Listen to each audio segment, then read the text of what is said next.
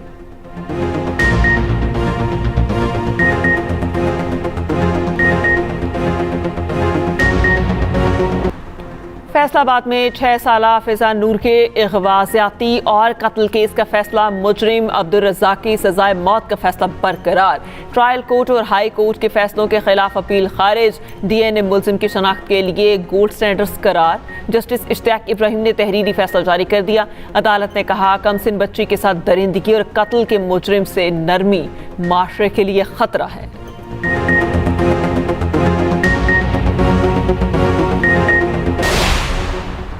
سانحہ رحیم یار خان کے متاثرین کے زخموں پر مرہم، جاں بحق خواتین کے ورثاء کو 10-10 لاکھ روپے کے چیک دے دیے گئے، زخمی خواتین میں بھی 3-3 لاکھ روپے کے چیک تقسیم، چیئرپرسن BISP روبینہ خالد کی شیخ زاید اسپتال آمد، زخمی خواتین کی عیادت کی، ذمہ داروں کو قرار واقع سزا دلوانے کی یقین دہانی۔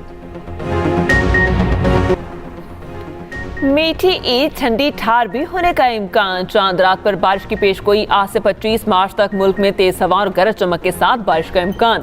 محکمہ موسمیات کے مطابق اسلام آباد، پنجاب کے پی، گلگت بلتستان اور آزاد کشمیر کے مختلف علاقوں میں بارش کا امکان، بلوچستان میں آج سے 23 مارچ تک آندھی اور تیز ہواؤں کے ساتھ بارش متوقع، کراچی سمیت اندرون سندھ میں بھی بارش کی پیشگوئی۔